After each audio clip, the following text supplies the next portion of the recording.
There will never be a point in your life where it's the right time to do a great thing. If you're waiting for that perfect moment, that perfect timing, it's not going to happen. You know what you have to do? You have to create the perfect time and the perfect opportunity and the perfect situation. So that a lot of people become comfortable. They stop growing. They stop wanting anything. They become satisfied. People getting ready to go to jobs that they don't like. Jobs that are making them sick. You see, when you're not pursuing your goal, you are literally committing spiritual suicide. When you have some goal out here that you're stretching for and reaching for that takes you out of your comfort zone, you'll find out some talents and abilities you have that you didn't know you have. When the messenger of misery visits you, what are you going to do? What will keep you in the game?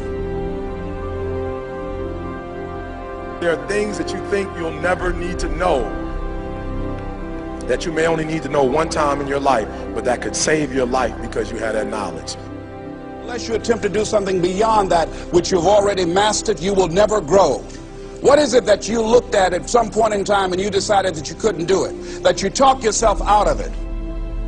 You're waiting on your next door neighbor to make it happen for you. It may not happen. If you're waiting on your mother or your father, they may be so ancient in their thinking that they don't understand this opportunity that you have. And if you're waiting on them, it may never get done. You don't beg average people to be phenomenal. You don't beg good people to be phenomenal. You just are phenomenal, and you will attract phenomenal. What reason can you remember that you can call on, that you can reach on, that can make you get back up?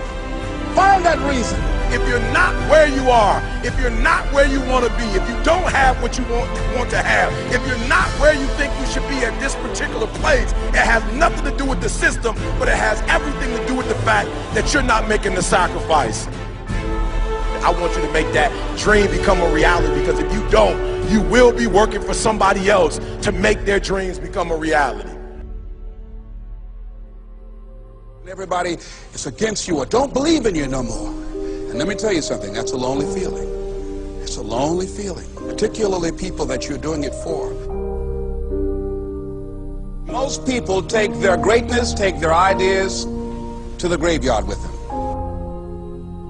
Listen to me, if it was easy, everybody would do it.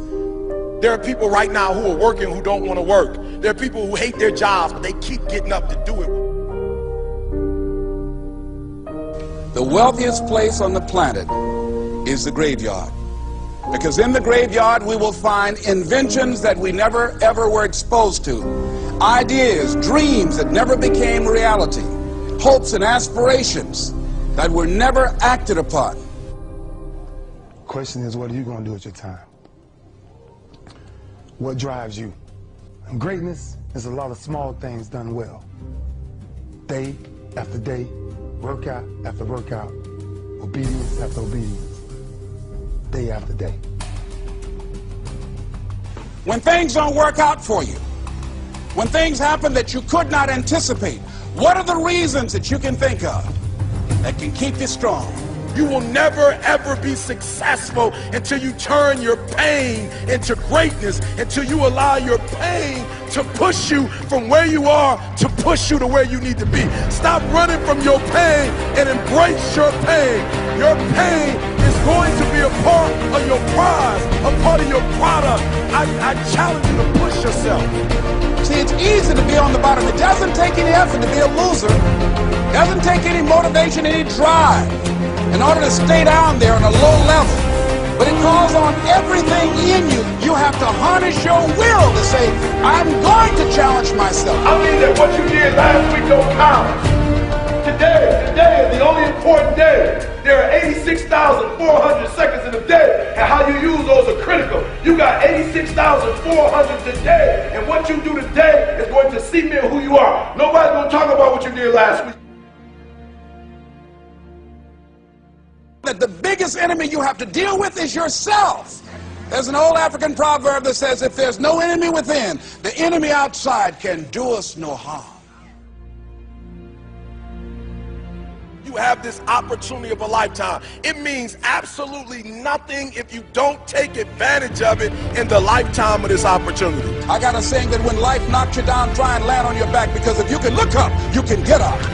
If you want a thing bad enough to go out and fight for it, to work day and night for it, to give up your time, your peace, and your sleep for it, if all that you dream and scheme is about it, and life seems useless and worthless without it. See, it's time now. If you want to make this your decade, you've got to start saying yes to your life. You've got to start saying yes to your dreams, yes to your unfolding future, yes to your potential, as opposed to saying no. When you die, die on E. Leave no dream left behind, guys. Leave no opportunity left behind. When you leave this earth, accomplish every single thing you can accomplish. Listen to me, you're going to be here one day, but you'll never get here if you give up, if you give in, if you quit. And finally, guys, you got to want to succeed as bad as you want to breathe.